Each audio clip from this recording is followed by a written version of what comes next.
चलिए, तो अब हम लोग आज देखेंगे भाषा और विचार। टॉपिक का नाम क्या होगा? भाषा और विचार, लैंग्वेज एंड थॉट। बड़ा इंपॉर्टेंट टर्म्स है।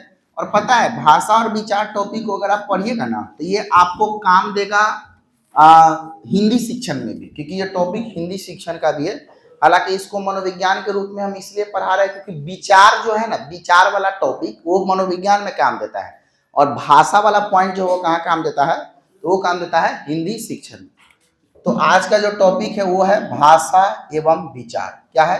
भाषा एवं विचार। ठीक है ना। अब इसमें दो तीन बातों को समझना है। देखो, भाषा को हम लोग बोलते हैं लैंग्वेज, और एंड विचार को हम लोग बोलते हैं, क्या बताएगा, थॉट। अब इसमें दो तीन को मनोवैज्ञानिक बात आपको याद रखना होगा। ठीक है ना। सबसे पहला बात आपको याद रखना होगा पियाजे का, है ना।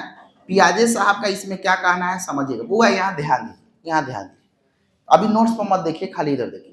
पियाजे साहब का कहना था कि सबसे पहले मान लीजिए कि एक बच्चा है, तो इस बच्चा में पियाजे साहब का कहना यह था कि बच्चा में सबसे पहले आता है थॉट और उसके बाद में आता है लैंग्वेज। ये किसका कहना था? पियाजे का। कि बच्चा में पहले आता है थॉट और उसके बाद में आता है लैंग्वेज, यानी पहले आता है विचार और बाद में आता है भाषा। लेकिन वहीं जब वाइगोत्स्की साहब हमारे सामने आते हैं तो वाइगोत्स्की साहब का कहना था कि बच्चा में सबसे पहले आता है लैंग्वेज और उसके बाद में आता है थॉट। बात समझ में आ रहा है? पियाजे का कहना था कि जब तक विचार नहीं आएगा तब तक उसमें भाषा कैसे आएगा। अब वाइगोत्स्की का कहना था कि जब तक भाषा नहीं आएगा तब तक विचार कैसे आएगा। हालांकि दोनों में बहुत ज्यादा परेशानी हुआ, मतलब ये दोनों एक दूसरे का विरोध कर रहे थे कि हमारा सही है, हमारा सही है। मतलब इनके विचार का विरोध हो रहा था। आदमी किसी का कोई विरोध नहीं करता है। ऐसा थोड़ा है कि पियाजे और वाइगोत्स्की में दुश्मनी था, नहीं। इनका जो विचार था, इनका जो सिद्धांत था, उसका आलोचना किया गया। ये दोनों आपस में सिद्धांत के प्रति लड़ रहे थे, जैसे राजनीति में होता है। आप देखिए, अब एक तरफ जो है ना, ये क्या बोलते हैं, उप मुख्यमंत्री अभी कौन है? सम्राट चौधरी। सम्राट चौधरी बीजेपी के, और इधर लालू यादव के बेटा तेजस्वी यादव, तेजस्वी यादव आरजेडी के। समझ रहे ना। लोग अपने अपने मार कर लेगा इधर कि भाई हम यादव है, तुम बीजेपी के सपोर्टर है, हम आरजेडी का सपोर्टर है। लोग मार कर लिया, उधर वो लोग होली खेल रहा है। देखे ना, एक वीडियो वायरल हुआ था जिसमें सम्राट चौधरी को गुलाल लगा रहा है, कौन बताएगा? तो तेजस्वी यादव। इसे सीखने वाली बात है कि देखिए, विरोध व्यक्ति का नहीं होता है, विरोध उसके विचार का होता है। तो यहाँ पर भी क्या है, पियाजे और वाइगोत्स्की में ऐसा नहीं है कि रिलेशन खराब था, नहीं, लेकिन इनके विचार का केवल दोनों के बीच में क्या था, मतभेद था। हालांकि इन दोनों ने बाद में चल करके माना कि भाई देखो, थॉट हो चाहे लैंग्वेज हो, वो दोनों बच्चा में एक साथ भी आ सकता है। लेकिन जब एक साथ आएगा तो यह जटिल प्रक्रिया हो जाएगा, यानी एक कॉम्प्लेक्स प्रोसेस हो जाएगा, है ना। तो ये दोनों बाद में यह मानकर चल दिए कि भाई थॉट हो चाहे लैंग्वेज हो, ये दोनों एक साथ किसी भी बच्चा में आ सकता है, लेकिन वो सामान्य प्रक्रिया के तहत में नहीं होगा। वो एक कॉम्प्लेक्स प्रोसेस हो जाएगा, एक जटिल प्रक्रिया हो जाएगा, लेकिन होगा दोनों एक साथ। हालांकि इसको याद रखिएगा कि पियाजे के अनुसार पहले कौन आया, बाद कौन आया, और वाइगोत्स्की के अनुसार पहले कौन आया और बाद कौन आया। ठीक है ना। अच्छा, इन दोनों ने कहा कि बच्चा जब धरती पर जन्म लेगा ओकरा बादे में भाषा और विचार उसमें विकसित होगा। लेकिन एक और मनोवैज्ञानिक है जिनका नाम था चॉम्स्की, पूरा नाम था नॉम चॉम्स्की। नॉम चॉम्स्की साहब कहते हैं कि ना, बचवा का जन्म जाते भाषा लेके पैदा होता है। अब देखिए, अब चॉम्स्की साहब का कहना यह था कि बच्चों में भाषा सीखने की जो क्षमता होती है ना, वो क्या होती है, जन्मजात होती है। इसको भी याद रखना है कि बच्चों में भाषा सीखने की क्षमता जन्मजात होती है। इस सिद्धांत को प्रस्तुत करने वाले जो व्यक्ति थे वो क्या थे, उनका नाम था नॉम चॉम्स्की साहब। चॉम्स्की साहब का कहना यह था कि बच्चा जब इस पृथ्वी पर जन्म लेता है और इस पृथ्वी पर जैसे ही आता है तो सबसे पहला काम होता है उसका रोना। जैसे अगर बच्चा जन्म लेता है सबसे पहले बोला क्या, अब बोला ना, तो चॉम्स्की साहब का कहना था कि रो नहीं रहा, वो भाषा सीखना स्टार्ट कर दिया। समझ में आ रहा ना। चॉम्स्की साहब का कहना था कि वो रो नहीं रहा है, वह बच्चा जो है ना वो भाषा को सीखना क्या कर दिया बताएगा, स्टार्ट कर दिया, है ना। तो ये कहना किसका था बताइएगा, चॉम्स्की साहब का कहना था, है ना।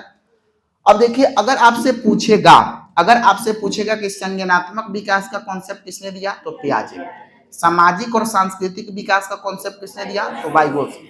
अगर आपसे पूछेगा भाषा सीखने की क्षमता जन्मजात होती है, किसने कहा, स्किनर, चॉम्स्की, है ना, चॉम्स्की। और उसके बाद में अगर आपसे पूछेगा अनुकरण, इमिटेशन, अनुकरण का कॉन्सेप्ट किसने दिया था, कि बच्चा जो है ना, हम कह सकते हैं कि कॉपी करके, नकल करके सीखता है। तो इसका कॉन्सेप्ट सबसे ज्यादा प्रभावी किसका है? स्किनर का, है ना। पूरा नाम था BF स्किनर। तो स्किनर साहब का कहना था कि बच्चा इमिटेशन के द्वारा भाषा को ज्यादा सीखता है। तो आप ध्यान रखिएगा, यह जो है ना स्किनर साहब जो थे ये व्यवहारवादी मनोवैज्ञानिक थे। कौन थे बताइएगा? व्यवहारवादी। तो देखिए स्किनर साहब के बारे में पूछे तो ये व्यवहारवादी मनोवैज्ञानिक थे। चॉम्स्की भाषा सीखने की क्षमता के साथ में बच्चा पैदा होता है, जन्मजात क्षमता होता है, चॉम्स्की कहा। वाइगोस्की कहा कि जैसा समाज मिलेगा, जैसा संस्कृति मिलेगा, उस तरह का भाषा का विकास होगा। पियाजे का कहना था कि पहले बच्चा में थॉट आएगा, उसके बाद में भाषा आएगा, और इन्होंने संज्ञानात्मक विकास का कॉन्सेप्ट प्रदान किया था। क्या यहाँ तक बातें समझ में आई आप लोगों को? यहाँ तक बातें समझ में आई? चलिए अब हम लोग बात करते हैं। तो देखिए आपके नोट्स में एक दो पॉइंट लिखा होगा, नोट्स को पलटिए और देखिए। देखिए एक तरफ हमने लिखा है लैंग्वेज और एक तरफ लिखा हमने थॉट। लैंग्वेज में हमने लिखा है कि पहला, लैंग्वेज में हमने लिखा होगा लेव वाइगोस्की लिखा है। इसका मतलब कहना ये चाह रहा है कि भाषा सबसे पहले बच्चा में आता है, किसने कहा था? वाइगोस्की। और थॉट में हमने लिखा है पियाजे। इसका मतलब हम कहना ये चाह रहे हैं कि बच्चा में सबसे पहले थॉट आता है, यह बात किसने कहा? पियाजे। कर आप पहला प्रभाव दिया था थॉट में, कौन दिया था पहला प्रभाव? पियाजे ने। वाइगोस्की के अनुसार में पहले भाषा आता है, फिर बाद में थॉट आता है, और पियाजे के अनुसार में पहले बच्चा में विचार आता है, फिर बाद में क्या आता है? लैंग्वेज आता है। तो ये तो बात आपको समझ में आ ही गया होगा। लेकिन एगो दोनों के तरफ में हम इस तरह का हैंडलिंग करके दिए हुए हैं, ऐसे एरो करके दिए हुए हैं कि ये दोनों बाद में मान लिए। देखिए आपके बगल में लिखा होगा लैंग्वेज और थॉट, दोनों एक दूसरे में एरो दिए हुए हैं और लिखे हैं कि दोनों का कहना सही है। मतलब दोनों का कहना सही है, मतलब दोनों बाद में ये मान करके चले कि लैंग्वेज और थॉट दोनों एक साथ बच्चा में आ सकता है, बट वह थोड़ा सा कॉम्प्लेक्स प्रोसेस हो जाएगा। एक सरल प्रक्रिया तो हम उसको नहीं मानेंगे, लेकिन जटिल प्रक्रिया जरूर होगा, लेकिन आ सकता है दोनों एक साथ। बातें समझ में आई आप लोगों को? उसके बाद में चॉम्स्की के बारे में देख लीजिए क्या कहता है। चॉम्स्की के बारे में कहता है कि भाषा प्राप्त करने की एक सहज क्षमता हमारे विशिष्ट मानव जैविक विरासत का परिणाम है, जिसे भाषा अधिग्रहण यानी लैंग्वेज एक्विजिशन डिवाइस कहा जाता है। अब एक चीज और ध्यान रखिएगा, लैंग्वेज एक्विजिशन का अगर सबसे पहले बात किया था, लैंग्वेज एक्विजिशन का बात किया था, वो कौन किया था? तो वो किए थे हमारे साहब, सॉरी चॉम्स्की साहब ने, है ना। अब लैंग्वेज एक्विजिशन क्या होता है हम आपको बताए थे कि 0 से 5 साल की अवस्था के दौरान बच्चा समाज में रह करके जिस भाषा को अपने आप सीखता है उसको हम लोग क्या कहते हैं? भाषा अधिग्रहण कहते हैं। उसी को हम लोग क्या कहते हैं? लैंग्वेज एक्विजिशन कहते हैं। जबकि लैंग्वेज लर्निंग जो था वो बच्चा विद्यालय परिवेश में जाकर ग्रहण कर रहा था। अब इस बात का ध्यान रखना है मेरे लाल कि जब बच्चा 0 से 5 साल की अवस्था के दौरान जब होता है ना, तो अपने समाजे से भाषा को सीखता है, और उसको कोई सिखाता नहीं, वो अपने आप सीख लेता है। 0 से 5 साल में जैसा समाज मिलेगा उस तरह का भाषा सीखेगा। 5 साल के बाद जब वो विद्यालय परिवेश में जाता है तो उसको ऑथेंटिक भाषा सिखाया जाता है। जैसे विद्यालय में जाता है तो उसको वाटर शब्द सिखाया जाता है, पानी शब्द सिखाया जाता है, लेकिन घर में जब रहता है तो मम कहना अपने आप चालू कर देता है। तो कहने का मतलब ये है कि प्राथमिक भाषाओं का जो विकास होगा ना, प्राइमरी लैंग्वेज का जो विकास होगा वो एक्विजिशन में होगा, जबकि सेकेंडरी या द्वितीयक भाषा या फिर उसी को हम लक्ष्य भाषा कहते हैं, ये इन भाषाओं का विकास बच्चा का कहाँ होगा? लैंग्वेज लर्निंग में, यानी भाषा अध्ययन। तो यहाँ तक बात समझ में है। अब हम लोग समझते हैं कि भाषा का महत्व क्या है, इंपॉर्टेंस ऑफ लैंग्वेज। हमारे जीवन में भाषा का क्या महत्व होता है, इसको समझने वाली बात है, क्योंकि यहाँ से सवाल आपको भाषा शिक्षण में पूछा जाएगा। तो टॉपिक है भाषा का महत्व। देखिए भाषा का महत्व, भाषा का महत्व, इंपॉर्टेंस ऑफ लैंग्वेज, भाषा के महत्व के बारे में समझने का प्रयास है। पहला महत्व ये कहता है कि विचारों को व्यक्त करना। अच्छा आप ही सोचिए, अगर आपके पास में भाषा नहीं रहता तो क्या आप अपने विचार को व्यक्त कर पाते? नहीं। आप अपने विचार को व्यक्त कैसे करते हैं? जब आपके पास भाषा है। भाषा नहीं रहेगा तो आप अपना विचार व्यक्त कर ही नहीं पाइएगा। जैसे हम ही अब अपना विचार व्यक्त कर रहे हैं आपके सामने, हम अपना विचार व्यक्त कर रहे हैं, तो कैसे कर रहे हैं? हमारे पास भाषा है तब तो कर रहे हैं। अब मान लो कि हम गूंगा होते, हमारे पास भाषा है, मान लीजिए कि गूंगा नहीं है, हमारे पास भाषा ही नहीं, तो क्या हम अपने विचार को व्यक्त कर पाते? नहीं कर पाते।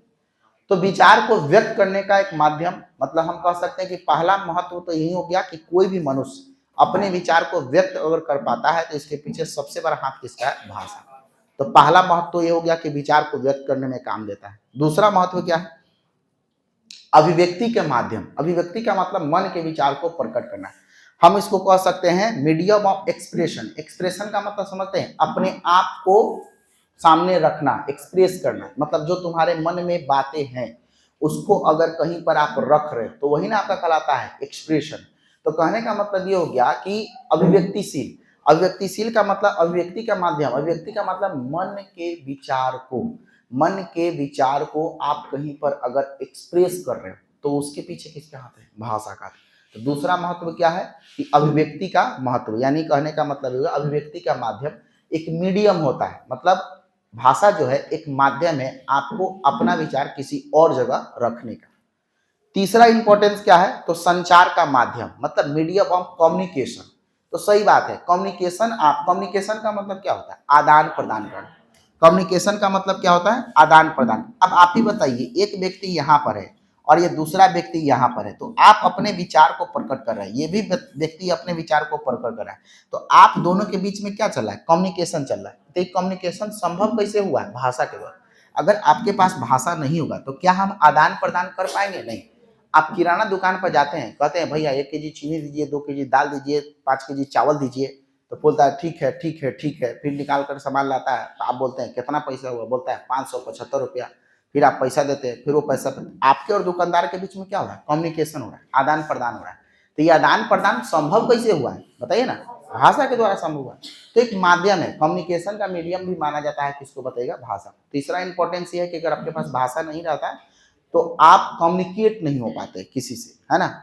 और उसके बाद में कहता है नैतिक विकास, मोरल डेवलपमेंट। भाषा के द्वारा मोरल डेवलपमेंट में भी भाषा का महत्व है। अब मोरल डेवलपमेंट का मतलब आप समझ लीजिए, हम आपको कोहलबर्ग पूरा पढ़ाएंगे और कोहलबर्ग जो बच्चा हमसे पढ़ा होगा, अब वो मोरालिटी शब्द को नहीं जाने, ऐसा हो ही नहीं सकता। हम बोले हैं कि आपको जीवन को अच्छा बनाने के लिए जो भी चीज आपके पेरेंट्स सिखाते हैं, जैसे बेटा चोरी करना पाप है ना, झूठ बोलना गलत है, मम्मी पापा का सुबह सुबह जगकर चरण स्पर्श करना चाहिए, ये सब क्या है? मोरालिटी। इसी को हम लोग क्या कहते हैं? नैतिकता। तो बताइए भाषा के द्वारा नैतिकता का कैसा संबंध है? भाई भाषा नहीं होता, अब देखिए जैसे मान लीजिए किसी व्यक्ति के पास आप अपना विचार रखते हैं, तो व्यक्ति बोलता है क्या, अरे बोल रहा था वैसे बड़ा समझदार लग रहा था, कहता है ना लोग। जैसे आप कहीं पर, जैसे मान लीजिए कि आप मान लीजिए कि आप लड़का है और आपका अगुआ आया है, तो 5-10 आदमी आपसे कुछ सवाल उवाल पूछता है कि बउआ का नाम बा, पूछता है ना, बाबूजी के का नाम बा, दादाजी के का नाम बा। और उसमें वो जो थोड़ा हीरो लड़का रहेगा वो पूछेगा क्या करते हैं, है ना। उसके बाद में क्या होता है कि अलग अलग तरह के प्रश्न करते हैं, लेकिन आप कितना सहजता से जवाब देते हैं, शानदार तरीके से, क्योंकि क्या है कि सामने वाला व्यक्ति यह समझे कि हाँ बोलने का लहजा तहजीब इसमें है।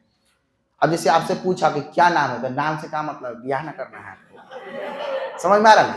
तो क्या हो गया? अब नैतिकता यहाँ पर समाप्त हो गया, तो अब ब्याह तो होती खानी कर जाएगा, बाप रे बड़ा टेढ़ लग रहा है, बात समझ में आ रहा है ना।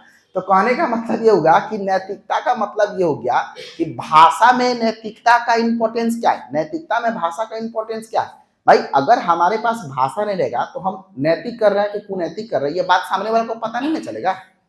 अब लड़की को जब देखने जाता है अगुआ, तो उसे सवाल बहुत सारा पूछा जाता है, लेकिन लड़की कितनी सरलता से जवाब देती है, बाद में भले घर में जाकर गाली दो, बात लगे बड़ा पूछी तरह हई, समझता है ना। तो कहने का मतलब ये हो गया, ब्याह के बाद में भले बदला सधा, ये बात अलग है, लेकिन उस समय एकदम सरलता और सहजता के साथ में जवाब देती है ना। क्यों देती है? क्योंकि सामने वाला व्यक्ति को यह लगे कि भाई इसमें मोरालिटी है ना, इसका एक्सप्रेशन अच्छा है, किसी बात को रखने का तहजीब, लहजा, ये सब क्या है? अच्छा है। तो क्या है कि नैतिकता के विकास में भाषा का महत्व है। अगर हम अच्छे हैं कि बुरे हैं, इस चीज का अनुभव किसी व्यक्ति को तब हो पाएगा जब हम अपने विचार को व्यक्त करेंगे। और जैसे हम यहाँ पर खड़े हैं, कोई व्यक्ति आया, हमको देखा, बोला कि ठीक आदमी नहीं है, चला गया, बताइए जान गया हमको? अरे हमसे 5 मिनट बात करो, 10 मिनट बात करो, बात करेंगे, उसके बाद में हमारा विचार तुम लेगा, तुम्हारा विचार, तब ना तुम हमारा इवेल्युएशन या असेसमेंट कर पाएंगे कि हम पैसा व्यक्ति है। तुम देख के खाली चल गया मुंह, हो सकता है मुंह देखने में अच्छा नहीं हो लेकिन अंदर से ठीक आदमी हो, है ना। तो कहने का मतलब ये होगा कि नैतिकता के विकास में भी भाषा का महत्व होता है। उसके बाद में कहता है मानव विकास। देखिए ये संपूर्ण, अब होलिस्टिक डेवलपमेंट की बात करें, अब जहां पर नैतिकता की बात आता हो, जहां पर कम्युनिकेशन का माध्यम हो ही गया भाषा, आपके विचार को व्यक्त करने का माध्यम हो ही गया भाषा, जहां पर मोरालिटी का माध्यम हो ही गया भाषा, तो वहां पर बच्चा का किसी भी मानव के विकास के लिए, संपूर्ण मानव के विकास के लिए किसका इंपॉर्टेंस हो रहा है? भाषा का महत्व हो रहा है। मतलब मानव विकास का मतलब क्या होता है? Holistic development, all over development, कि आपके दिमाग का विकास, शरीर का विकास, नैतिकता का विकास, मोरालिटी का विकास, cognitive development, moral development, social development, ये सब क्या है? ह्यूमन डेवलपमेंट कहलाता है। तो ह्यूमन डेवलपमेंट में भी भाषा का महत्व है। मतलब अब सीधा सोचिए आप, मानव के विकास में क्या भाषा का महत्व है कि नहीं है? एक छोटा बच्चा जब घर में होता है तो कोई नकारात्मक शब्द का इस्तेमाल जब घर में करता है तो लोग कहता है कि गलत शब्द का इस्तेमाल मत करो, तो बच्चा सीख लेगा, कहता है ना, वही ना उसका मानव विकास हुआ। अब बच्चा सीख लेगा, इसका मतलब ये है कि आप लोग यह जानते हैं कि अगर बच्चा अभी गाली सीखेगा तो इसका विकास हो जाएगा खराब। तभी तो कहते हैं कि ऐसे शब्दों का इस्तेमाल नहीं करो। यानी कहने का मतलब ये होगा कि भाषा का इंपॉर्टेंस मानव के विकास में है कि नहीं है? ठीक है, बात समझ में आया। उसके बाद में कहता है बच्चों का विकास। देखिए, बच्चों का विकास समझाने की जरूरत नहीं भाई, बच्चा के विकास में भाषा का महत्व होता है कि नहीं? होता है। बच्चा के विकास में भाषा का, अच्छा भाषा का इस्तेमाल कीजिएगा, बच्चा अच्छा शब्द का विचार प्रकट करेगा। अच्छे शब्दों का इस्तेमाल नहीं कीजिएगा, बच्चा अच्छे शब्दों का इस्तेमाल नहीं करेगा। तो इसलिए बच्चा के विकास में भी महत्व है, मानव के विकास में भी महत्व है, नैतिक विकास में भी महत्व है इसका। संचार का माध्यम तो है ही है, विचार को व्यक्त करने का माध्यम तो है ही है, और उसके साथ साथ में अभिव्यक्ति का भी माध्यम हमारा भाषा है। तो कुल मिलाकर यह बात समझ में आया कि भाषा का क्या क्या महत्व है। पहला महत्व हमने कहा विचार को व्यक्त करना, दूसरा महत्व कहा अभिव्यक्ति का माध्यम, मतलब अपने एक्सप्रेशन का एक मीडियम है। उसके बाद हमने कहा संचार का, कम्युनिकेशन का माध्यम है। उसके बाद हमने कहा कि बच्चा के नैतिक विकास में भूमिका निभाता है। उसके बाद हमने कहा मानव विकास में भी इसका भूमिका है, और उसके साथ साथ हमने कहा बच्चा के विकास में भी इसका भूमिका है। आई थिंक आपको बात समझ में आ गया होगा कि भाषा का क्या महत्व है। अब ये बात हमको इसलिए समझा रहे बाबू कि अगर तुम इसको लेक्चर को ध्यान से सुनोगे ना तो तुम्हारा क्वेश्चन बनेगा इससे, ठीक है बात। अब उसके बाद में आता है भाषा और विकास को प्रभावित करने वाला कारक, मतलब लैंग्वेज डेवलपमेंट को प्रभावित करने वाला कौन कौन कारक है। देखिए, भाषा विकास को, अच्छा देखिए, आप इतना समझदार होते हैं फिर भी आपको प्रभावित करने वाले कारक आपके समाज में बहुत होते हैं कि नहीं होते? बताइए, भाषा विकास को प्रभावित करने वाला कारक आपके समाज में है कि नहीं? आपको प्रभावित करने वाला कारक है, तो भाषा विकास को कोई प्रभावित नहीं करेगा, ऐसा हो सकता है? समाज तो सबको प्रभावित कर देता है, समाज जो है वो सबको प्रभावित करता है। हम एक ही एग्जाम्पल हमेशा देते हैं कि अगर आपका उम्र 30+ हो गया है तो लोग कहेगा कबले पढ़ब, ब्याह कब करब। और जब आप विवाह कर लिए, लोग के दबाव में आकर के लोग कह रहा था ब्याह करिए लेते हैं, तो कर लेने के बाद में पढ़ाई आप चालू रखिएगा तो लोग इहो कहेगा कि अब का पढ़ब, अब तो ब्याह हो गई। समझ में आ रहा है ना बात? तो ये कौन है? ये समाज है। जो विवाह नहीं किए थे तो वही समाज कह रहा था कि विवाह कब करोगे, उम्र खत्म होते जा रहा है, विवाह कर लो। अब विवाह करने के बाद तुम पढ़ाई जारी रखा तो वही लोग फिर कहेगा कि अब क्या पढ़ रहे हो, अब ब्याह हो गया। बात समझ में? अब ब्याह के पहले वही आदमी कहेगा अरे भाई ब्याह के बाद में पढ़ाई हो जाएगा, ब्याह कर लो, उम्र पर ब्याह होना चाहिए। समझ में आ रहा है ना बात? और जब विवाह कर लिए तो वही आदमी पलटी मार देगा, कहेगा अब क्या पढ़ेगा, तो ब्याह हो गया। ए भाई तुम जीने देगा कि नहीं हमको बताओ? समझ में आ रहा है ना? लेकिन कहीं भी ऐसा किताब में लिखा हुआ क्या कि विवाह के बाद में आदमी का दिमाग खराब हो जाता है, पढ़ाई नहीं करता है? ऐसा कहीं लिखा हुआ है? लेकिन सामाजिक धारणा है कि नहीं है बताइए? सामाजिक धारणा है ना कि विवाह हो गया है तो उसके बाद में पढ़ाई नहीं हुई, सामाजिक धारणा है केवल, लेकिन ऐसा हकीकत नहीं। बात समझ में आ रहा है ना? तो इसका मतलब ये हो गया कि पहला कारक जो हो जाएगा वो कौन हो जाएगा? सामाजिक कारक हो जाएगा। मतलब भाषा विकास को प्रभावित करने वाला जो सबसे पहला फैक्टर हो जाएगा वो हो जाएगा हमारा सामाजिक कारक, सोशल फैक्टर, ठीक है ना? अच्छा ध्यान रखना मेरे लाल, इधर ध्यान देखो, कारक जो होता है ना वो दो प्रकार के हो सकते हैं, एक सकारात्मक हो सकता है, एक नकारात्मक हो सकता है। देखो, कारक का मतलब केवल नकारात्मक नहीं होता है, कारक का मतलब सकारात्मक भी होता है। जैसे अगर आप कुछ अच्छा कर रहे हैं तो कुछ ऐसा कारक है जो आपको पॉजिटिव फीडबैक देता है, और कुछ ऐसा कारक है जो आपको निगेटिव फीडबैक देता है। जैसे आपने बहुत मेहनत करके बीपीएससी के थ्रू आप टीचर का नौकरी प्राप्त की, तो कोई अप्रिशिएट करने वाला आदमी आपके पास आएगा, बोलेगा कि वेल डन, बहुत अच्छा, शानदार, जबरदस्त, अरे वाह बहुत मेहनत किए थे, हमारी शुभकामना है आपके साथ, खूब और ऊंचाई पर बढ़िए। और दूसरे एगो व्यक्ति है, किस चीज में नौकरी लगा है, तो टीचर में लगा, वाह टीचर कौन भजू। समझ में आ रहा है ना? टीचर का कोई वैल्यू है, तो वो क्या किया, वो नकारात्मक कारक है, वो नकारात्मक कारक है। वो समझ लीजिए, हम कहते हैं मध का नाम सुने? मध जानते हैं? हनी, जिसे हनी निकलता है, तो मध जो जीव है उसके बारे में हम बात करें तो वो आदमी जो है ना, जो अप्रिशिएट नहीं करेगा आपको, इनकरेज नहीं करेगा, तो समाज का मध है, वो खाली जाकर डोसेगा। बात समझ में आ रहा है ना? तो कहने का मतलब ये हो गया, इस कारक जो है वो दो प्रकार का हो सकता है, सकारात्मक और नकारात्मक। लेकिन सामाजिक कारक हमारे भाषा विकास को कैसे प्रभावित करता है देखिएगा। अब समाज में वो ध्यान दो, इधर देखो देखो, जैसा समाज में तुम भाषा रखोगे उसी तरह का भाषा विकास होगा कि नहीं होगा। अगर मान लीजिए कि आपके आपके समाज में 100 गो लोग रहते हैं और उस 100 गो लोग में आपका बच्चा अगर रहता है तो उस 100 गो लोग का जो बात होगा, जो व्यवहार होगा, जो भाषा होगा, उसी तरह का प्रभाव आपके बच्चा के ऊपर पड़ेगा।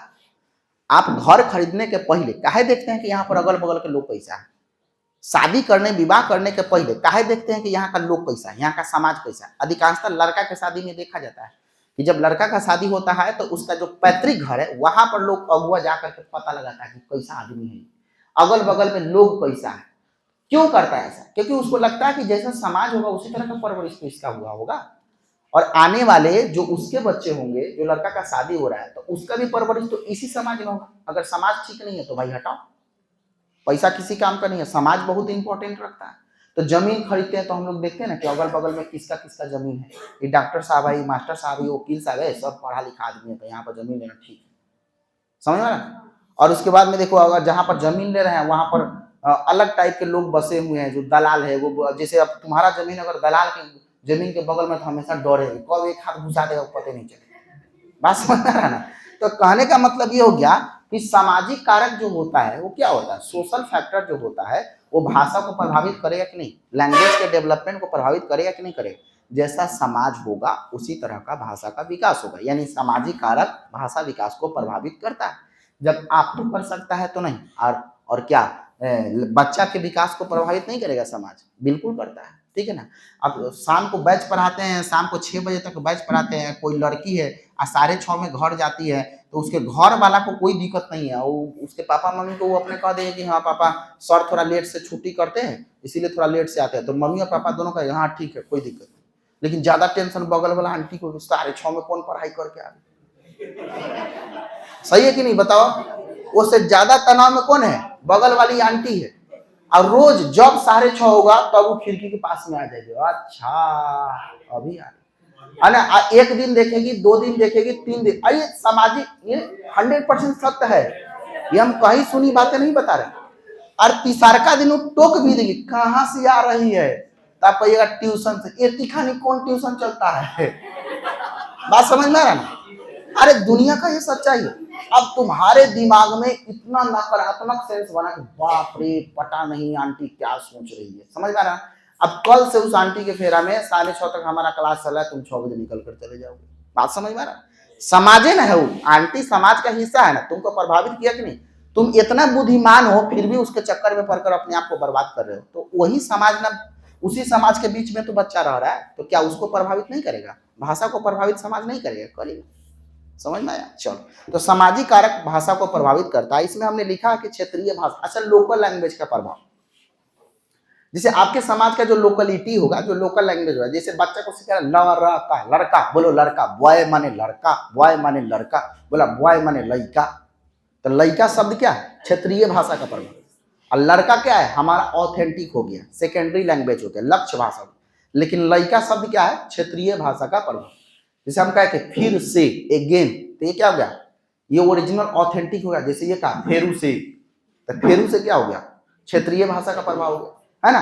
तो सामाजिक कारक में क्षेत्रीय भाषा का प्रभाव होता है, घर परिवार समाज की भाषा जैसा होगा उसी तरह के भाषा विकास बच्चों में होगा। तो कुल मिलाकर हम कहना ये चाह रहे हैं कि भाषा विकास को प्रभावित करने वाला कारक में एक मूल्य कारक हमारा जो है वो कौन है, सामाजिक कारक है, बात समझ में आए। दूसरा कारक है हमारा शैक्षणिक कारक, एजुकेशनल फैक्टर, है ना। शैक्षणिक कारक का मतलब समझिएगा कि ये क्या होता है। शैक्षणिक कारक जो है ना, ये हमारा कौन सा है, दूसरा फैक्टर है भाषा विकास को प्रभावित करने वाला।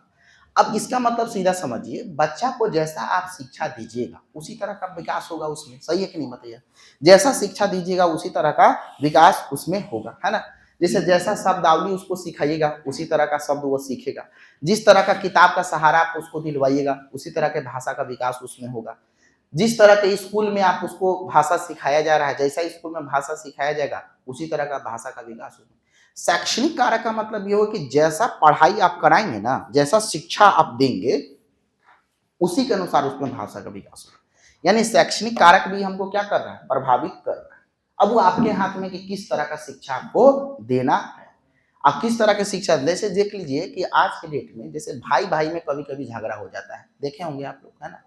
एक माँ बाप का दो संतान होता है, 90% केस ऐसा ही है कि वो भाई भाई एक दूसरे का इतना बड़का दुश्मन हो जाता है कि एक दूसरे को देखने के लिए तैयार नहीं होता है ना। लेकिन देखिए भाई और भाई में अगर झगड़ा है, लेकिन इनके मान लीजिए बड़े भाई के दो बच्चे और छोटे भाई के दो बच्चे, बच्चा मन का सच्चा होता है, उसको नहीं पता होता है कि हमारे पिताजी और हमारे चाचा जी में क्या चल रहा है, हमारे पिताजी हमारे चाचा जी में क्या मनमुटाव चल रहा है। अब यह बच्चा इस बच्चा से बोलने का प्रयास है, बच्चे हैं ना, वहां पर है तो बोलेगा, लेकिन कभी कभी देखिएगा जब बोलेगा तो मम्मी डांटती, काहे ओकरा घरे जाता है, उसे घरे नहीं जाना है, कुछ देगा तो नहीं खाना है ना, उसको चाचा नहीं कहना है, प्रणाम नहीं करना है, काहे उसको प्रणाम किया। तो क्या है, आप वह शिक्षा दे रहे हैं जो बच्चा के संस्कार को खुद पर खुद आप स्वयं खत्म कर रहे हैं ना। भाई झगड़ा भाई भाई में हुआ, झगड़ा आपकी जेठानी देवरानी में हुआ है, लेकिन बच्चा के बीच में कोई झगड़ा थोड़े। अब आप क्या कर रहे हैं, कभी कभी क्या होता है कि हमारे समाज में उसी चीज को जोड़ करके हम लोग कहते हैं कि उसे मत बोलना, उसके घर मत जाना, उससे बात मत करना, ओकरा बेटा के साथ नहीं खेलना, उसके बेटी के साथ नहीं खेलना, कह देते हैं ना। तो संस्कार आप अपना बच्चा का खुद ना खराब कर रहे हैं। आप अपने बच्चा का संस्कार खुद, जैसे चाचा है तो उसके तो अंकल है भाई, तो आपको संस्कार, ये बनमुटाव आपके बीच में, आपके बच्चों का संस्कार ऐसा देना चाहिए कि चाचा है प्रणाम जाके करो, ये संस्कार होता है। ये नहीं कि प्रणाम कर लिया तो डांट दिए, काहे प्रणाम किया, बहुत शौक लगा पड़ा घर जाने का, समझ में आ रहा ना। तो क्या हो गया, ये जैसा आप शिक्षा देंगे उसी तरह का उसमें क्या होगा, भाषा का विकास। और ये समाज का रीत है, आज दुनिया में यही चीजें चल रहा है, झगड़ा आपके बीच में होता है, बाउंडेशन आप बच्चा पर भी लगा देते हैं, जो कहीं ना कहीं उसके विकास को क्या करता है, प्रभावित करता है। ठीक है ना। तो शैक्षणिक कारक आप समझ गए, एजुकेशनल फैक्टर, मतलब कुल मिलाकर हम कहना ये चाह रहे हैं कि जैसा शब्द सिखाइएगा उस तरह का भाषा विकास होगा, जैसा स्कूल में भाषा उसको सिखाया जाएगा उस तरह का भाषा का विकास होगा, जैसा किताब का वो सहारा लेगा उसी तरह के भाषा का विकास होगा, जैसा एजुकेशन आप दीजिएगा उस तरह का भाषा का विकास। अब वो भी एक प्रकार का शिक्षा ही है कि चाचा को प्रणाम मत करना, चाचा को प्रणाम मत करना, वो भी एक प्रकार क्या शिक्षा। लेकिन ये कहना कि बेटा अंकल है तुम्हारे, वो चाचा तुमसे बड़े, प्रणाम करना चाहिए, जाओ प्रणाम करो। झगड़ा आपके बीच में, बच्चा से कोई झगड़ा नहीं अंकल का। और एक बात जान लीजिए, चाचा और भतीजा का रिलेशन बहुत तगड़ा होता है, समझ में आ रहा है ना। तो उस चीज को रोकने का कभी भी काम मत कीजिए, उसके बीच में जो रिलेशन है वो रहने दीजिए। भाई भाई में कितना झगड़ा हो जाए, लेकिन भतीजा के प्रति भतीजी के प्रति एक चाचा का जो सोच है वो हमेशा पॉजिटिव होता है, ये बात को ध्यान रखिएगा। आप अपने बच्चा को उसके पास में भेजिए, वो प्यार जरूर करेगा, भले आपसे कितना झगड़ा हुआ, लेकिन उसमें कोई शक नहीं है कि वो बच्चा से प्यार जरूर करेगा। लेकिन बात यहाँ क्यों अपने आप लोग को देते हैं, अपने आप उसके दिमाग में तो अब डाल लें कि तुम्हारे चाचा नहीं है, तुम नहीं बोलना, नहीं कहना, नहीं जाना, समझ में आया। तो जैसा आप शिक्षा देंगे उस तरह का भाषा विकास हो। तो शैक्षणिक कारक प्रभावित किया कि नहीं किया, किया ना। अच्छा, तीसरा कारक हमारा कौन सा है, बायोलॉजिकल फैक्टर, जैविक कारक हम इसको हिंदी में कहते हैं। बायोलॉजिकल फैक्टर का मतलब ये हो गया कि माता पिता के भाषा का प्रभाव, जैसे माता पिता के भाषा का प्रभाव बच्चे के भाषा के ऊपर भी पड़ेगा, है ना। उसके साथ साथ में जैसा मातृभाषा होगा, जैसा मदर टंग होगा, उसी तरह का भाषा का विकास बच्चा में भी होगा। अब जैसे अगर आपका लहजा खराब है, आपका तहजीब खराब है, आप किसी से बात ढंग से नहीं करते हैं, आपकी पत्नी भी किसी से बात ढंग से नहीं करती है, तो बच्चा के ऊपर पूरा असर पड़ जाएगा। मम्मी पापा जैसा होगा उस तरह का बच्चा में प्रभाव तो पड़ेगा ना पड़ेगा। तो कभी कभी हम लोग कह देते हैं ना कि जैसे मान लीजिए कोई बच्चा अगर टेढ़ा है और बाबूजी पहले से और ही टेढ़ा था, तो टेढ़ा छोटा बच्चा है 4-5 साल का, लेकिन आपसे टेढ़ बतिया रहा है, तो बोला कि बाप रे बापे ऐसा ना, तो बेटा कैसे होगा, कह देते हैं ना हम लोग। क्यों कह देते हैं, क्योंकि बायोलॉजिकल फैक्टर वहां पर लोग के दिमाग में भी है कि जैविक कारक भी कुछ होता है कि बाप का एटीट्यूड और मम्मी का एटीट्यूड बच्चा में भी जाता है। इसीलिए आप अपने स्वभाव को जब सरल रखिएगा ना, तो आपके आने वाला खानदान भी सुधरेगा। लेकिन स्वभाव अगर आपका सरल नहीं है तो केवल आप गलत नहीं है, आप आने वाले भविष्य को भी गलत करा रहे हैं, ये भी आप ध्यान रखिए। आप टेढ़ा है ना, तो आप ये मत सोचिए कि हम अपने तक ही सीमित रहेंगे, नहीं, आपके बच्चा में भी वो चीज आएगा। अब फिर जब वो टेढ़ा होगा तो फिर ओकरा बच्चा में आएगा, फिर वो टेढ़ा होगा तो उसके बच्चा में आएगा। बात समझ में आ रहा है, दैट इज बायोलॉजिकल फैक्टर। तो ये जैविक कारक भी क्या होता है, भाषा विकास को प्रभावित करने वाला एक कारक माना गया। तीनों बात समझ में आया। ध्यान रखना मेरे लाल कि अगर तुमसे पूछे भाषा विकास को प्रभावित करने वाला कारक कौन, तो एक सामाजिक कारक हो गया, और दूसरा हो गया शैक्षणिक कारक, और तीसरा हो गया बायोलॉजिकल फैक्टर मतलब जैविक कारक। क्लियर हुआ तीनों बात। चलो अब आते हैं हम लोग किसके ऊपर, तो अब आते हैं मल्टी लिंग्विस्टिक के ऊपर, जिसको हम लोग हिंदी में कहते हैं बहुभाषावाद। ध्यान देना मेरे लाल, ये सब टर्म इतना ज्यादा इंपॉर्टेंट है कि तुम्हारे परीक्षा में खूब पूछा जाएगा। ये प्रभावित करने वाला कारक हो गया, इसका महत्व हो गया। अभी सबसे देखना तुमसे क्वेश्चन एकदम आसानी से धराधर बन जाएगा, खाली लेक्चर सुनो तुम, ठीक है ना। लेक्चर सुनो, लेक्चर में बहुत दम होता है। सीटेट के पढ़ाई में सबसे ज्यादा जरूरी है टीचर के व्याख्या को सुनना। रटने वाला काम तो आपको इस पढ़ाई में करना ही नहीं। जितना ज्यादा सुनिएगा उतना ज्यादा आपका पेडागोजी का रूल रेगुलेशन जाल आपके अंदर में बुनेगा। तो देखो अब हम लोग करते हैं बहुभाषावाद। क्या कहते हैं, बहुभाषावाद। अच्छा, बहु का मतलब होता है अलग अलग। बहु का मतलब ऊ वाला बहु नहीं, बहु का मतलब क्या हुआ, अलग अलग। अब भाषा का मतलब हो गया भाषा, मतलब सीधा सीधा है, इस शब्द से मतलब ही हमको समझ में आ रहा है कि अलग अलग भाषा, ठीक है ना। बहुभाषावाद, बहुभाषावाद का मतलब जैसे मान लीजिए कि एक यह बच्चा है, अगर इसको केवल हिंदी का ज्ञान है, केवल हिंदी आता है, और एक दूसरा जो बच्चा है इसके पास में हिंदी का भी ज्ञान है और उसके साथ साथ में इसके पास में इंग्लिश का भी ज्ञान है ना, तो ये बच्चा जो हो जाएगा ना, यह बच्चा होगा एकल भाषी। यह बच्चा कौन होगा, एकल भाषी, और यह बच्चा होगा बहुभाषी। बात समझ में आए। अब आप कहिएगा सर अगर 3 गो भाषा का ज्ञान हो तो हिंदी, इंग्लिश और बंगाली 3 गो भाषा ज्ञान हो तो क्या यह त्रिभाषी कहलाएगा, नहीं, यह बहुभाषीय कहलाएगा। 2 या 2 से अधिक भाषाओं का ज्ञान होना बहुभाषी कहलाता है ना, और एक भाषा का ज्ञान होना एकल भाषी कहलाता है। अब हमारा देश जो है वो बहुभाषिकताओं का देश। हमारे देश में सबसे ज्यादा विविधता अगर किसी चीज का देखा गया है तो किसका विविधता है, भाषा का विविधता, भाषा का विविधता। अब देखिए हमारे देश में पहनावा ओढ़ावा का विविधता तो है ही, है ना। आप देखिएगा बिहारी है तो गमछा फेवरेट है आपके लिए, है ना। पंजाबी है तो उसके लिए पाग जो है ना उसके लिए फेवरेट है ना। खाना पीना का भी विविधता है, अगर बिहारी है तो आपको लिट्टी चोखा पसंद है ना। अगर पंजाबी है तो उसको रोटी साग पसंद है ना, अलग अलग तरह के। अगर आप तेलुगु तमिल से बिलोंग करते हैं, दक्षिण भारत के एरिया से, तो आपको इडली डोसा सांभर पसंद है। तो क्या लोकलिटी आप समझ रहे हैं, लेकिन इन सब के बीच में पहनावा ओढ़ावा की विविधता तो है ही, खाना पीना की विविधता तो है, लेकिन सबसे ज्यादा हमारे देश में अगर विविधता किसी चीज का है तो वह भाषा।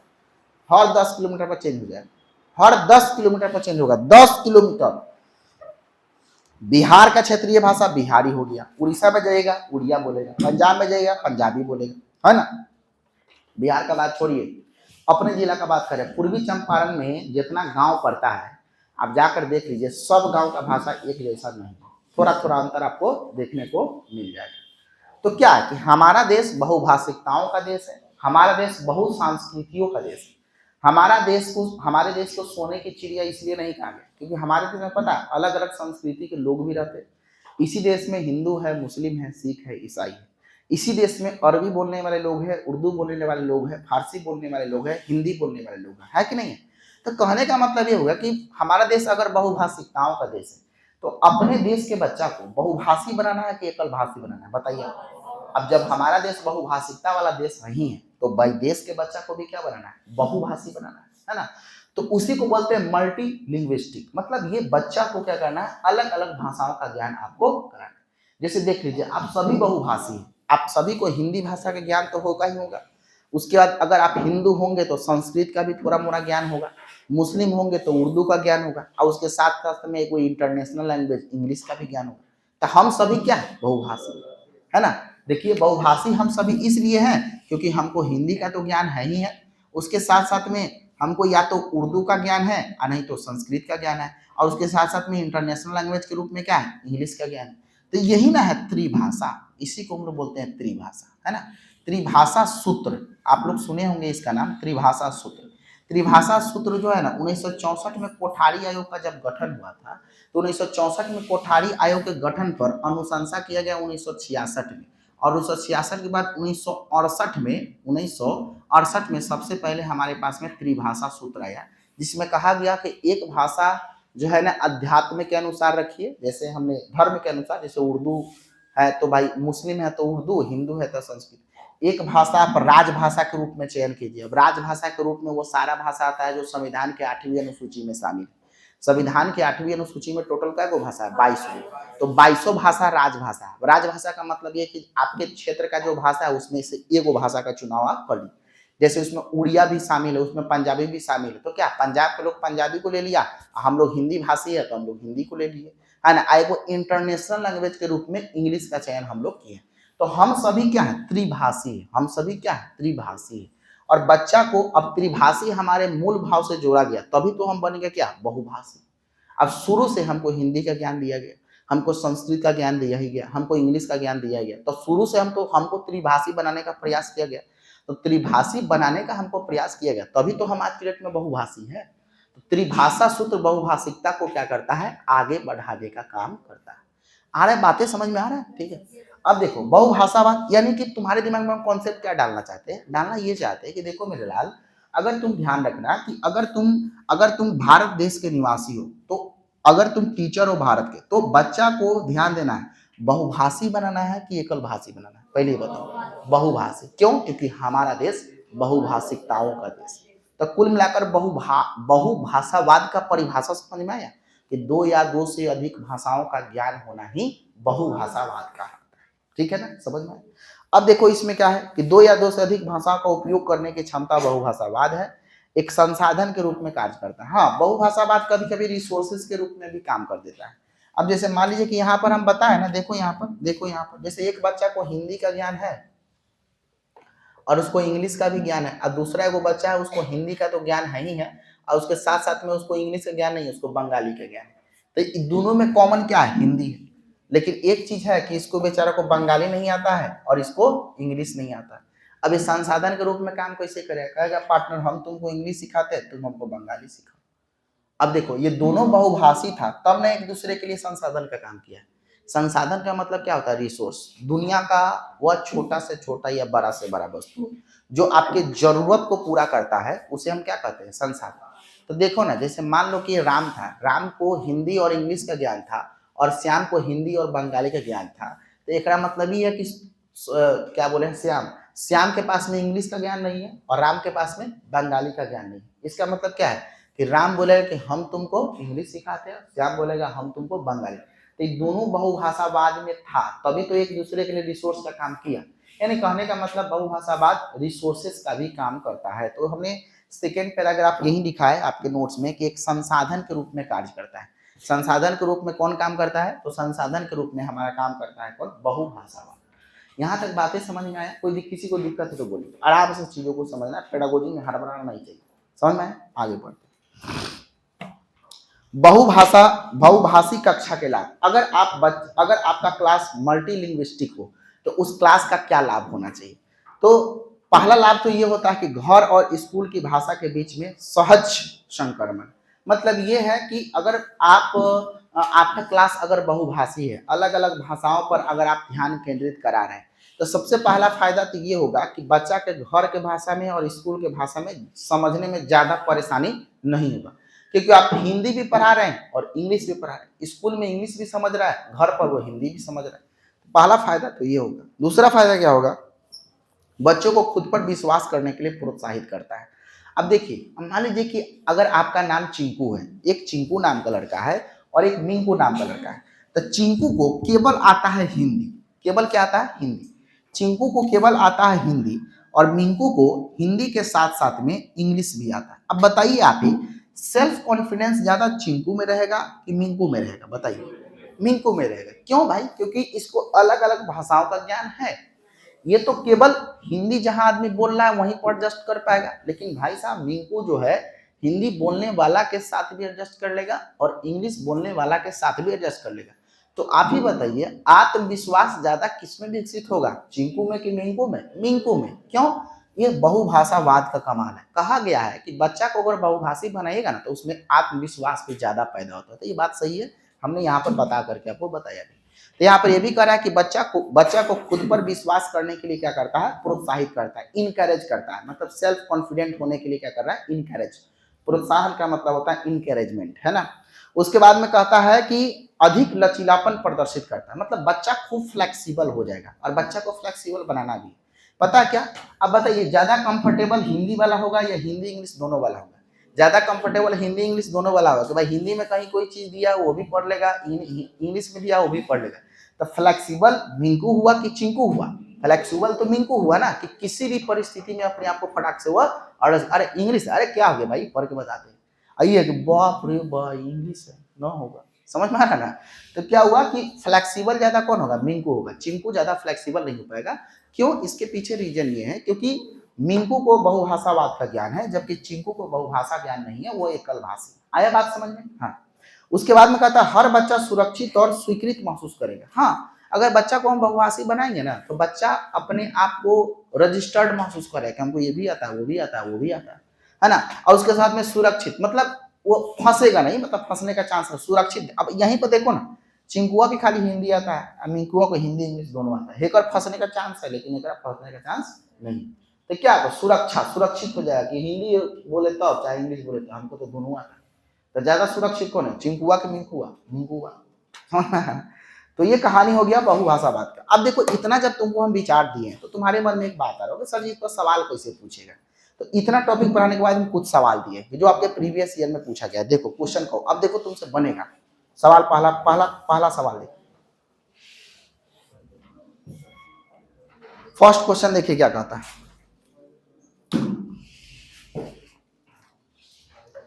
क्वेश्चन कह रहा है कि वाइगोत्स्की के अनुसार भाषा और विचार के बीच क्या संबंध है, बताइए। वाइगोत्स्की के अनुसार भाषा और विचार के बीच में क्या संबंध है। भाषा विचार को आकार नहीं देती है, भाषा विचार को आकार नहीं देती है, दोनों एक ही लिखा गया है क्या। अच्छा, और उसके बाद कहते हैं भाषा और विचार एक दूसरे से स्वतंत्र है, भाषा और विचार विकास की जटिल विनिमय प्रक्रिया है। बताइए, हम बोले हैं ना कि भाषा और विचार जब एक साथ आ रहा है तो एक कॉम्प्लेक्स प्रोसेस हो जाएगा, है ना। तो जटिल प्रक्रिया हो गया। ऑप्शन नंबर किसके साथ में जाएंगे हम लोग, 4 के साथ में जाएंगे। ठीक है बात। अब क्वेश्चन नंबर 2 कह रहा है कि भाषा और संज्ञान, संज्ञान का मतलब होता है बाबू कॉग्निशन, संज्ञान का मतलब होता है कॉग्निशन। अच्छा, कॉग्निशन का कॉन्सेप्ट किसने दिया था, पियाजे। संज्ञानात्मक संज्ञान से जुड़े हुए जो मनोवैज्ञानिक थे वो कौन थे, पियाजे साहब, है ना। तो कहता है ऑप्शन क्वेश्चन में कि भाषा और संज्ञान के बारे में कौन सा कथन सही है, मतलब लैंग्वेज और कॉग्निशन के बारे में कौन सा कथन सही है। वाइगोत्स्की परिप्रेक्ष्य से सही, मतलब वाइगोत्स्की के अनुसार बताना है आपको, ठीक है ना, पियाजे के अनुसार नहीं। ऑप्शन नंबर 1 कह रहा है उच्च मानसिक क्रियाओं के विकास को भाषा सुसाधित करता है, मतलब कह रहा है हाई मेंटल प्रोसेस जब होगा तो उसको भाषा क्या करता है, एडजस्ट करने का प्रयास करता है। दूसरा कह रहा है भाषा से संज्ञानात्मक प्रक्रियाओं के विकास में बाधा आती है। भाषा से संज्ञानात्मक प्रक्रियाओं के विकास में क्या आती है, बताइएगा, बाधा आती है। नहीं, ऐसा कैसे हो सकता है भाई, भाषा, भाई वाइगोत्स्की के परिप्रेक्ष्य में बात पूछ रहा है, तो भाषा से संज्ञानात्मक प्रक्रिया में कोई बाधा आता है क्या, नहीं। उन्होंने तो यही कहा ना कि पहले भाषा आता है अब बाद में विचार आता है। ऐसा थोड़े बोले हैं कि भाई बाधा उत्पन्न कर रहा है, नहीं, कह रहा है कि आता है लेकिन बाद में आता है, वाइगोत्स्की का नहीं था। 3 नंबर कह रहा है कि भाषा की संज्ञानात्मक विकास में कोई भूमिका नहीं, बताइए, तो गलत बात हो गया भाई। वाइगोत्स्की ने कहा कि चलो भूमिका तो है लेकिन पहले आएगा भाषा, ये नहीं कहना था उनका। और 4 नंबर कहता है कि संज्ञान भाषा से स्वतंत्र रूप से विकसित होते हैं, नहीं, ये गलत हो गया। भाषा संज्ञान भाषा से स्वतंत्र रूप से विकसित है, बताइए, दोनों एक दूसरे से क्या है, जुड़ा हुआ है। हम बताए ना, कॉम्प्लेक्स प्रोसेस में दोनों एक दूसरे से क्या होता है, अटैच होता है। तो इसलिए इस क्वेश्चन का सही उत्तर क्या हो जाएगा, ऑप्शन नंबर 1, उच्च मानसिक क्रियाओं के विकास को भाषा क्या करती है, सुसाधित करती है। ऑप्शन नंबर 1 के साथ में जाएंगे, समझ में आया। क्वेश्चन नंबर नेक्स्ट पर देखिए क्या कहता है, निम्नलिखित में से कौन सा कथन पियाजे और वाइगोत्स्की के भाषा और विचार पर विचारों का सही वर्णन करता है। ऑप्शन नंबर 1 देख लीजिए क्या कहता है। ऑप्शन नंबर 1 कहता है कि निम्नलिखित में से कौन सा कथन, सॉरी क्वेश्चन पढ़ रहे हैं, निम्नलिखित में से कौन सा कथन पियाजे और वाइगोत्स्की के भाषा और विचार पर विचारों का सही वर्णन करता है। तो ऑप्शन नंबर 1 कह रहा है कि दोनों भाषा को बच्चे के विचार से उभारता हुआ मानते हैं। वाइगोत्स्की के अनुसार में विचार पहले उभरता है और पियाजे के अनुसार में भाषा का विचार पर गहरा प्रभाव पड़ता है। पियाजे के अनुसार विचार पहले उभरता है और वाइगोत्स्की के अनुसार भाषा विचार पर गहरा प्रभाव पड़ता है। ये सही तो है। पियाजे के अनुसार विचार पहले आता है, हम बोले ना कि थॉट पहले आएगा, और वाइगोत्स्की के अनुसार भाषा का विचार पर गहरा पड़ा, यानी भाषा पहले आता है वाइगोत्स्की के। एक बात तो हम आपको शुरू में समझाए, शुरू में ही समझाया ना कि वाइगोत्स्की का कहना यह था कि पहले भाषा आएगा तब विचार आएगा, और पियाजे का कहना था कि पहले विचार आएगा तब भाषा आएगा। तो फंस गया ना, ये क्वेश्चन सही हो जाएगा, ऑप्शन नंबर 3 के साथ में हो जाएंगे। 4 कहता है कि दोनों विचार को बच्चे की भाषा से उभरता हुआ मानते हैं। नहीं तो थॉट बताना था ना कि क्या उनका कहना था। 3 नंबर के साथ में जाना हो।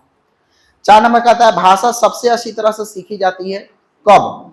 जब बच्चा को कॉन्टेक्स्ट में सिखाइएगा। इन कॉन्टेक्स्ट का मतलब जो उसका लेवल है उसी के अनुसार चीजों को सीखेगा तो ज्यादा अच्छा सीखेगा। तो सही कि गलत? सही लग रहा है। डिसकॉन्टेक्स्ट करेंगे तब ना बच्चा अलबला जाएगा। और 2 नंबर कह रहा है अलगाव में, 3 नंबर कह रहा है वर्णमाला के क्रम में, और 4 नंबर कह रहा है कि जब शब्द दर प्रस्तुत किया जाए। नहीं मतलब ये सबसे अच्छा ऑप्शन हमारे पास में कौन है? कॉन्टेक्स्ट में। बच्चा को अगर संदर्भ में रखकर सिखाएंगे तो बच्चा ज्यादा बेटर सीखेगा। तो आई थिंक मामला क्लियर हो गया होगा भाषा और विचार का। देखो तुमको ना अगर कुछ भी याद नहीं हो तो मैं 2 मिनट में इसको रिवाइज कराता हूं। देखो ध्यान से, अगर तुमको भाषा विचार के बारे में अगर कुछ भी नहीं याद हो तो एक चीज याद रखना कि भाई साहब भाई उसकी ने कहा कि पहले भाषा आएगा उसके बाद विचार आएगा। पियाजे ने कहा कि पहले विचार आएगा तब भाषा आएगा। 2 बात है ना। फिर दोनों ने कहा कि चलो दोनों एक साथ आएगा लेकिन एक कॉम्प्लेक्स प्रोसेस होगा। 3 बात। फिर चौमस्की ने कहा कि बच्चे में भाषा सीखने की क्षमता जन्मजात होती है। फिर व्यवहार के द्वारा बच्चे भाषा सीखते हैं। यह बात किसने कहा था? स्किनर ने कहा। 4 को बात हो गया। चलो उसके बाद याद रखना। फिर हमने कहा कि भाषा का क्या क्या महत्व होता है। तो विचार को व्यक्त करने में महत्व है, नैतिक विकास कराने में, मानव विकास कराने में, बच्चा के विकास कराने में भाषा का महत्व है। फिर हमने कहा कि भाषा को विकास को प्रभावित करने वाला कारक कौन कौन है। तो पहला कारक सामाजिक, दूसरा कारक शैक्षणिक, तीसरा कारक बायोलॉजिकल जैविक कारक। ठीक है ना। सामाजिक हम आपको बता ही दिए कि जैसा समाज होगा उस तरह का प्रभाव पड़ेगा, जैसा शिक्षा दीजिएगा उस तरह का प्रभाव पड़ेगा। और जैविक में हम बता दिए कि माता पिता का जैसा व्यवहार होगा उस तरह का भाषा। ठीक है। उसके बाद हमने बताया बहुभाषावाद। बहुभाषावाद में हमने बताया 2 या 2 से अधिक भाषाओं का ज्ञान है तो बहुभाषी है। बच्चा को बनाना है क्या? बहुभाषी, क्योंकि हमारा देश बहुभाषिकताओं का देश है। बहुभाषी जो है, बहुभाषावाद जो है वो संसाधन का भी काम करता है। तो हर बच्चा को बहुभाषी बनाना है। एज ए टीचर इस बात का आपको ध्यान रखना चाहिए। फिर मैंने बताया कि बहुभाषा क्लास से आपको क्या क्या लाभ होता है। तो लाभ हमने अभी आपको चर्चा किया है और उससे संबंधित क्वेश्चन करा दिए। बताओ कहीं दिक्कत हुआ? कोई दिक्कत हुआ? अब मैं दावे के साथ कह सकता हूँ यार इससे क्वेश्चन देंगे तुम बना दोगे आराम से। खाली जितना थ्योरी हम तुमको समझाया ना उतना अगर तुम्हारे दिमाग में रहा तो तुम आराम से इस क्वेश्चन को सॉल्व कर सकते हो, इस टॉपिक से रिलेटेड क्वेश्चन को।